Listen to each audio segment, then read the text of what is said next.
that kingdom starts in us already, Panginoon. Calling us and pulling us, Panginoon, into a life of consecrated life. A life that is worthy to rule on that kingdom, Panginoon, kasama ka. Oh Lord, thank you for this mighty word of promise that you've given to us.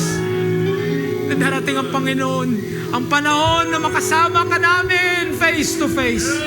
Hallelujah. Hindi lang sa salita, Panginoon, which right now we really enjoy it. And we put our faith on your word. Hallelujah. But there will come a time that this kingdom will really rule on this earth. Together with you, Panginoon. So therefore, Lord, hallelujah, ikaw ang kailangan namin sa aming buhay. As we walk on this earthly world, Panginoon, let us be all reminded na ang pagkatawag namin ay to a beautiful purpose, Panginoon. Greatest purpose, malakas at malaki, Panginoon. Wider, Panginoon, your plan toward us. Hallelujah. On that beautiful kingdom. Hallelujah. Marami ang gustong makapasok doon. But thank you, Lord, for choosing us. For choosing us before the foundation of the world. Thank you, Lord, for loving us. We are not worthy for that, Lord. But because of your love, Panginoon. So give us strength to move forward. Patuloy ka, Panginoon, mag-bless sa iglesia na to. Amen. Nakakaabot din sa dulo, Panginoon, that we can see each other. Hallelujah. Kung di naman kami magkita sa mundong ito on that beautiful day, on that Mount Zion. When you rule, Panginoon, kasama namin ang aming mga kapatiran, Panginoon.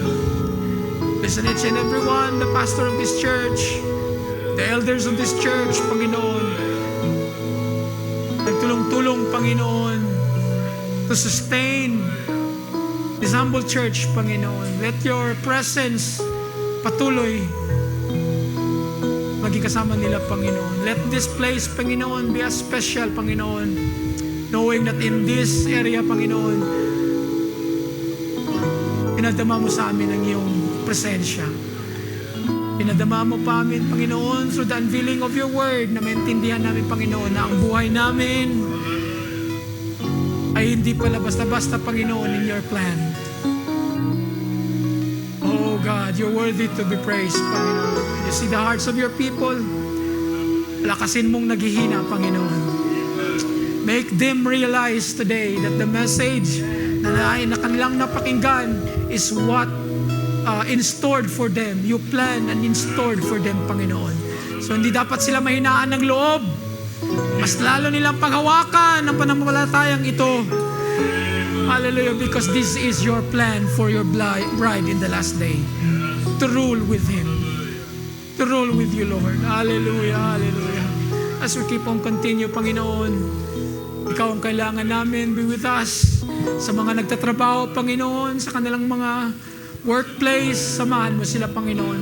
Sa mga young people namin, Panginoon, na nag-aaral, we know, Lord, that the temptation and the pressures of this world ay palala ng palala, but let them, Panginoon, reminded sa mensaheng sa araw na to na hindi sila ordinaryong estudyante. They are not ordinary young people. They are people called by God, chosen by God. Hallelujah, on that kingdom that He will reign together with you, Panginoon. Sa mga ina, sa tahanan, sa mga mothers, Lord, sa may mga edad, sa mga seniors, Panginoon, let your strength be their strength, Panginoon. Dagdag kalakasan sa bawat isa, Panginoon, up until when? Hindi namin alam, Panginoon, but we are here waiting, Panginoon. And still hoping, Panginoon, and have put our faith on your promise that you will return one of these days to take us home, Panginoon. To that beautiful place, Panginoon, where your presence will be forever nakasama namin, Panginoon. To you be the glory and honor, Panginoon. Lahat ng mga prayers nila, I pray, Lord, it's a simple prayer ng bawat isa. Ikaw nakakita, Panginoon. Nakakita ka sa mga pangailangan nila, Lord. Grant it, Panginoon. For the name of your Son, Jesus Christ, we ask every prayer, Panginoon. Because that's the only name sa panahon na ito, Panginoon, kung saan ka namin, kung saan namin makita ang aming sarili malapit sa iyo through our Lord Jesus Christ. We thank you and give you thanks for the things you've done, Panginoon. To you be alone the glory and the honor. In the mighty name of Jesus, we commit all our prayers. Amen and amen. I'll give this time to our Brother Boboy as we sing the chorus. Hallelujah. And this kingdom